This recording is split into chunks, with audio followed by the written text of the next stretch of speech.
With help from Eric Geller and Martin Matuszak. Uber breach fallout. A data breach at Uber is the latest to expose personal information on millions of Americans, and as usual there was a delay in disclosing it, but this case has a twist.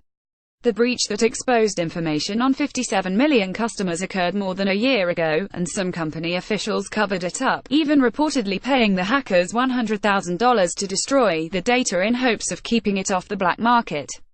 None of this should have happened, and I will not make excuses for it, Uber CEO Dara Khosrowshahi said Tuesday, adding that the company launched an investigation and fired 2 people.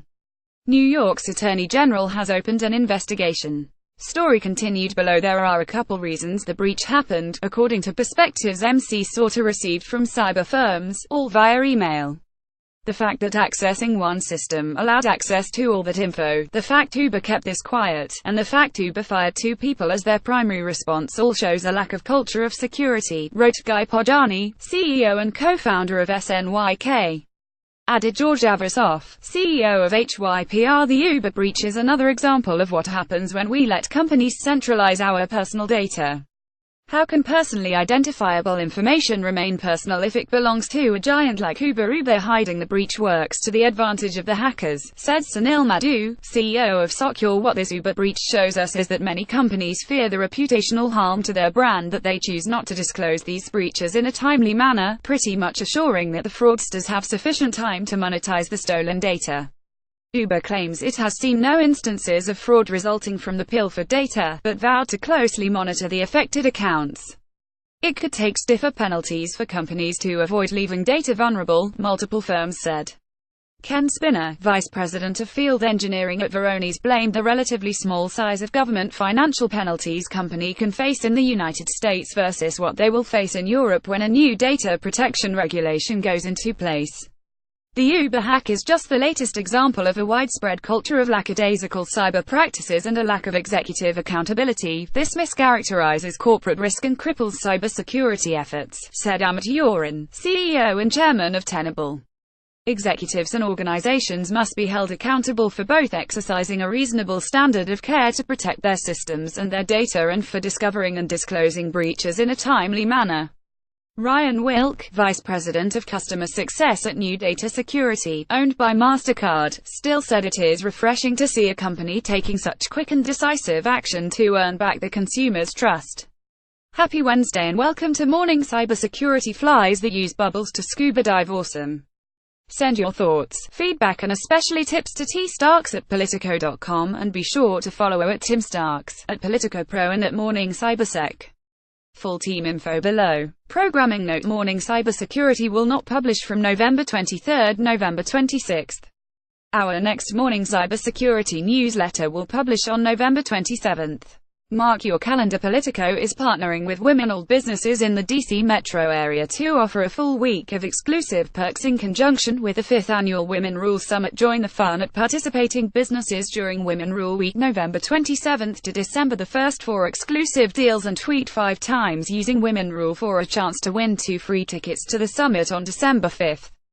Listen to the latest Women Rule podcast featuring Glamour editor Inshaf Cindy live here. Reading the Persian tea leaves, the Trump administration moved swiftly Tuesday to put Iran on notice that its hackers would have free rein to breach American businesses and organizations. In announcing the indictment of Behzad Mesri, who is accused of hacking into HBO, stealing more than a terabyte of data and trying to extort the company, the Justice Department signaled that it saw Iran as a top cyber threat to the United States. Noting that Mesri previously conducted cyber attacks for Iran's military, June Kim, the acting U.S. attorney in Manhattan, tried to connect Mesri's private crime to Tehran. The hacker applied those skills that he learned while working for Iran against HBO for personal profit, Kim said at a press conference. He also pointed to DOJ's previous indictments of Iranian government hackers accused of crippling American bank websites with traffic. This will not be the last time we charge cyber offenses against hackers with ties to the Iranian government, he said. The government's use of the private cyber crime to put Iran in the crosshairs adds weight to a recent Washington Post report about Trump DOJ officials seeking to use Iranian hacking indictments to pressure Congress to reimpose sanctions on Iran and withdraw the U.S. from the 2015 nuclear deal. Officials have caused internal alarm by pushing prosecutors to unseal charges against Iranian hackers, the Post reported. According to the story, some law enforcement officials worry that announcing the cases could complicate future investigations and arrests. Kim denied that this was DOJ's motivation, saying officials unsealed the charges against Mesri after determining that we were not likely to be able to get him in custody. The Mesri indictment follows a string of charges against Russian, Iranian and Chinese government hackers in recent years. But the HBO case is unusual in that the government unsealed the charges so soon after the grand jury returned the indictment, possibly too soon to be sure that Mesri was beyond U.S. authorities' reach, former officials said. They decided too quickly that they're not going to get this guy, a former federal cybercrime prosecutor told MC. These things often take a long time, in terms of getting people to travel to a place where they can be arrested. The speed factor raises the possibility that the announcement was more about the Trump administration sabotaging against Iran. Kim cited the government's name and some strategy, pointing out that the young hacker is now stuck in Iran for the rest of his life. But the former cybercrime prosecutor, who requested anonymity to be candid about an investigation, said Namensom hadn't proven successful. "I'm not sure what Namensom really accomplishes," this person said. "I don't think it accomplishes much, quite frankly.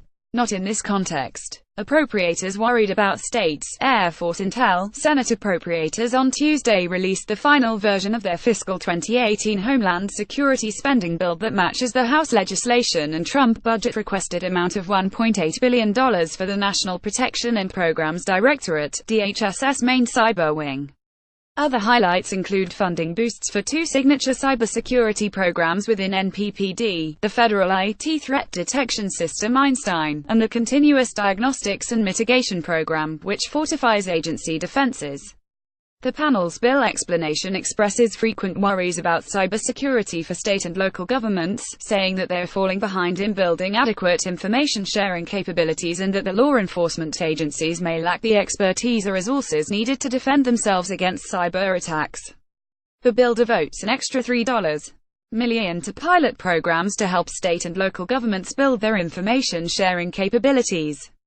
Separately, a committee explanatory statement on the fiscal 2018 defense spending bill, also released Tuesday, voices doubts about the cybersecurity of the Air Force's main intelligence data network, the Distributed Common Ground System. The committee says that it understands the system is not survivable against cyber threats and directs the Air Force to submit a report that includes a plan to achieve cybersecurity for the DCGS enterprise.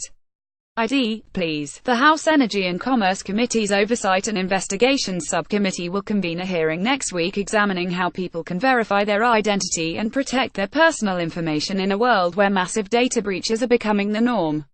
Lawmakers will hear from 3 experts as they continue to debate whether to impose new regulations in the wake of the massive breach at Equifax, which the credit bureau company believes could affect around 146 million people.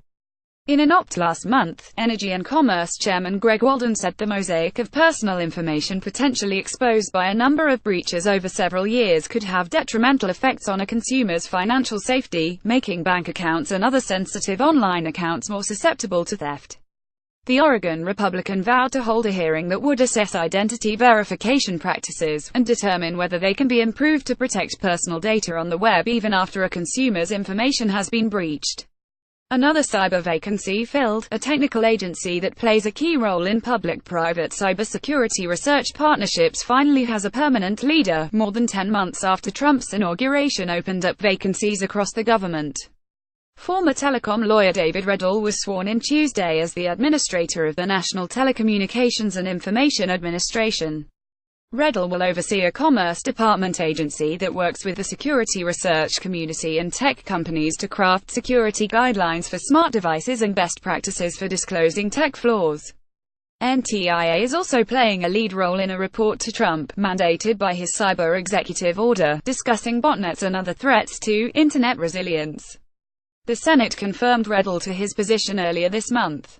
That's a lot of pesos, I guess. Hackers made off with just under $31 million worth of digital tokens from online currency startup Tether, the company disclosed late Monday. The money was taken on Sunday, according to the company's blog post. While Tether said it would not redeem the stolen tokens, we are in the process of attempting token recovery to prevent them from entering the broader ecosystem. The incident is the latest in a long series of cryptocurrency hacks. Tether said it is working to figure out who was responsible for the breach. Tether issuances have not been affected by this attack, and all Tether tokens remain fully backed by assets in the Tether Reserve, the company said.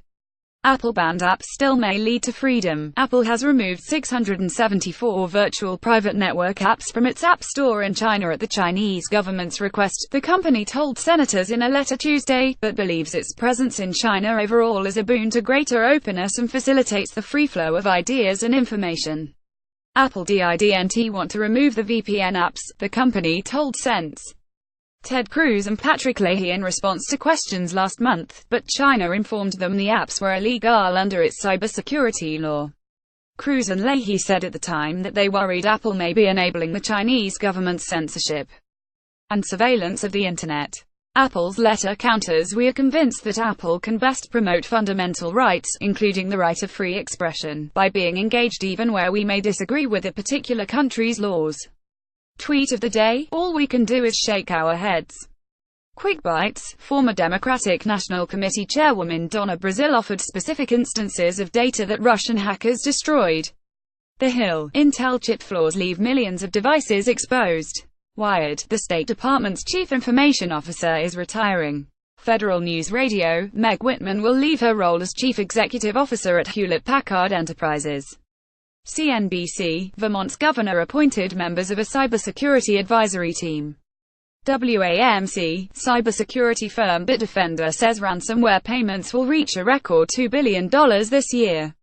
Cyberscoop. The Treasury Department Inspector General found that a potentially risky internet safety software faked a government endorsement to convince law enforcement agencies to buy it. Electronic Frontier Foundation. That's all for today. Maybe the flies can investigate the Agiled underwater horse massacre. Stay in touch with the whole team. Corey Bennett. See Bennett at Politico.com, at Corey Bennett, Brian Bender, B. Bender at Politico.com, at Brian Bender, Eric Geller, Edgeler at Politico.com, at Eric Geller, Martin Matuszak, Maisha Shak at Politico.com, at Martin Matuszak and Tim Starks, T. Starks at Politico.com, at Tim Starks.